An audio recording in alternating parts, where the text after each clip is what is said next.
Defending Transparency in Foreign Exchange Allocation, Why PM Persad Bissessar is Right, an editorial by Professor Wall Street. The Case for Transparency Over Academic Privilege. The ongoing debate surrounding Prime Minister Kamla Persad Bissessar's call for transparency in foreign exchange allocation has drawn criticism from UWI St. Augustine Principal Professor Rose Mary Bell Antoine, who argues that such disclosure represents a weaponization of forex policy. However, a careful examination of the facts reveals that Professor Antoine's position is fundamentally flawed and fails to account for the democratic imperative of transparency and the legitimate concerns of ordinary citizens struggling to access foreign currency. Prime Minister Persad Bissessar's demand for transparency in foreign exchange distribution is not only justified, but essential for maintaining public trust in Trinidad and Tobago's financial system. The reality facing ordinary citizens, limited to as little as $200 over 3 months, while large entities access substantial amounts, demonstrates a system crying out for accountability and reform. 10 reasons why Professor Antoine is absolutely incorrect. 1. Democratic accountability trumps bank secrecy. Professor Antoine's argument prioritizes institutional confidentiality over democratic accountability. In a democracy, the public has a fundamental right to know how scarce national resources are allocated, particularly when those resources are controlled by public institutions. The central bank, as a public entity managing national assets, must be subject to public scrutiny. When citizens cannot access basic amounts of foreign currency for legitimate needs, while large entities receive substantial allocations, transparency becomes a democratic imperative, not a political weapon. 2. The little man is being systematically excluded. The most compelling argument for transparency lies in the stark inequality of access. When ordinary citizens are limited to $200 over 3 months, an amount insufficient for basic travel, medical needs, or educational expenses. While large corporations access millions, the system has failed its most vulnerable users.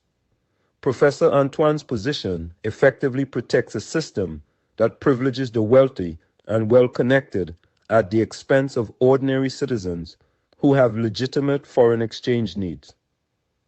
3. Public resources demand public accountability.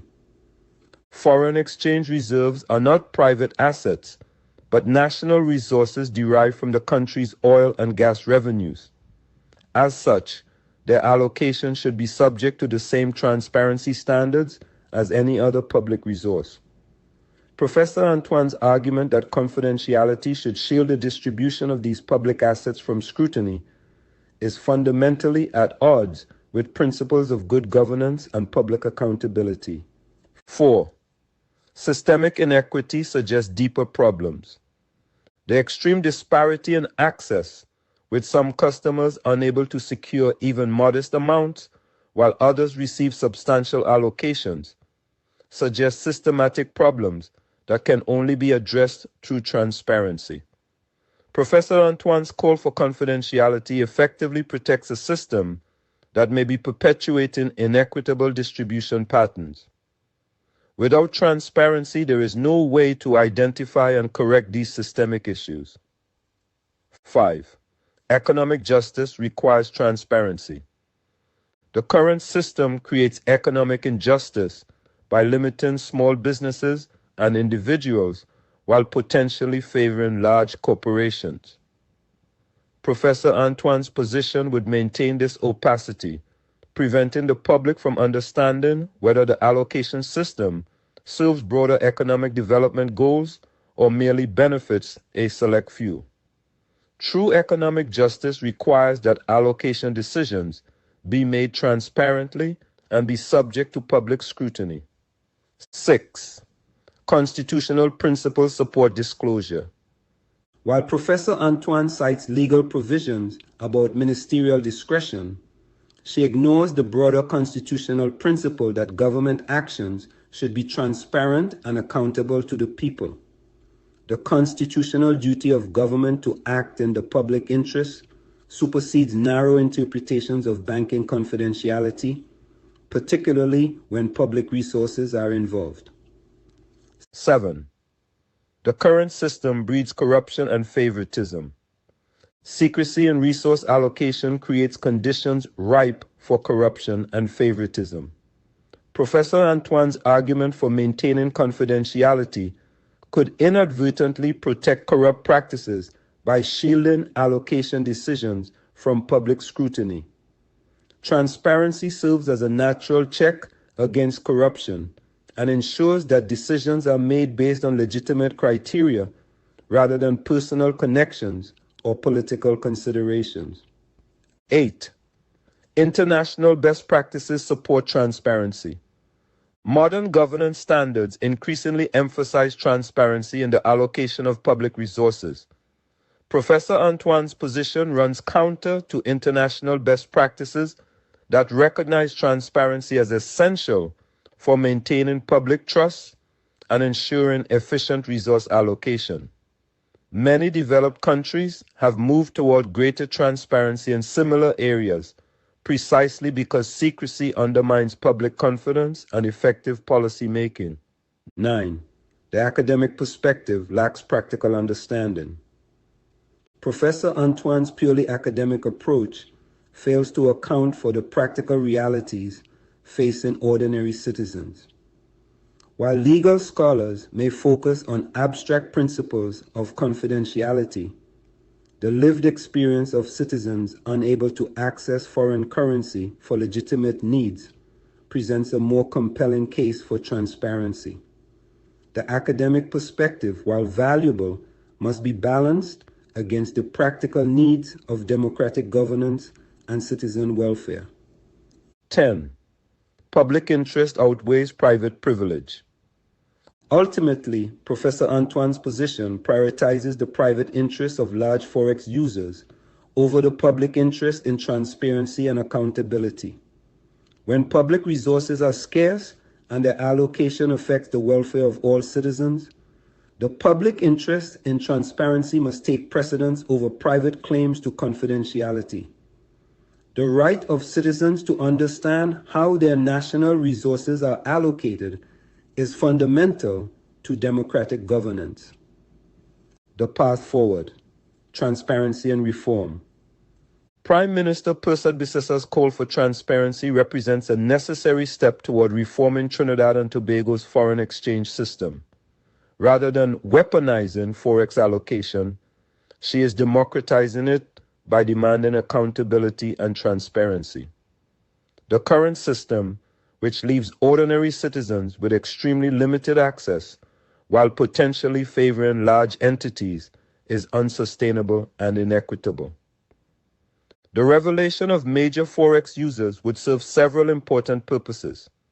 It would demonstrate whether the allocation system serves legitimate economic development goals, reveal any patterns of favoritism or inequity, provide data necessary for informed policy reform, and restore public confidence in the fairness of the system.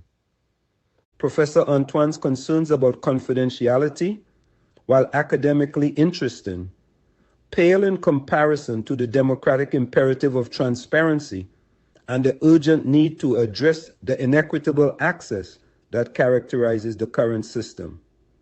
When citizens cannot access basic amounts of foreign currency for legitimate needs, the system has failed, and transparency becomes not just desirable, but essential for reform. The Prime Minister's position represents a commitment to democratic governance and social justice. In a system where the little man is effectively excluded from accessing foreign currency, while large entities receive substantial allocations, transparency is not a weapon, but a tool of justice. Professor Antoine's defense of the status quo, however well-intentioned, ultimately serves to protect a system that has failed the very citizens it should serve. Trinidad and Tobago deserves a foreign exchange system that is transparent, accountable, and equitable. Prime Minister Persad Bissessar's call for disclosure is a necessary first step toward achieving that goal. In conclusion, the foreign exchange crisis in Trinidad and Tobago is not merely a technical banking issue. It is a fundamental question of economic justice and democratic governance. When ordinary citizens are reduced to accessing meager amounts of $200 over 3 months, while the allocation of millions to large entities remains shrouded in secrecy, we have moved beyond the realm of sound monetary policy into the territory of systemic inequality. Professor Antoine's well-intentioned but misguided defense of confidentiality represents the luxury of academic theorizing divorced from the harsh realities facing working families, small business owners, and students who cannot access basic foreign currency for legitimate needs. Her position, while legally sophisticated, ultimately serves to protect a system that has failed the very people it should serve. Prime Minister Persad Bissessar's demand for transparency is not political grandstanding or the weaponization of policy.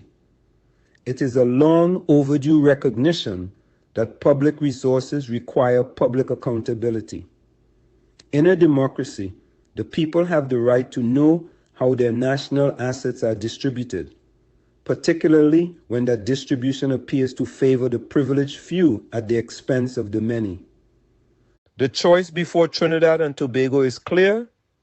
We can continue to operate under a veil of secrecy that protects the status quo and perpetuates inequality, or we can embrace transparency as the foundation for meaningful reform. The current system, which effectively excludes ordinary citizens from accessing foreign currency while potentially enriching well-connected entities, is both economically unsustainable and morally indefensible. Professor Antoine's call for maintaining confidentiality is, in essence, a call for maintaining injustice. Prime Minister Persad Bissessar's demand for transparency is a call for accountability, equity, and reform. The choice between these positions is not merely academic. It will determine whether Trinidad and Tobago moves toward a more just and equitable economic system or continues to perpetuate the inequalities that have characterized its foreign exchange regime. The little man deserves better than $200 over 3 months.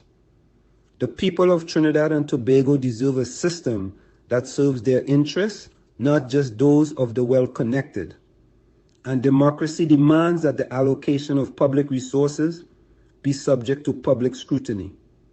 Prime Minister Persad Bissessar is absolutely correct. And it is time for Trinidad and Tobago to choose transparency over secrecy, accountability over privilege, and justice over the status quo.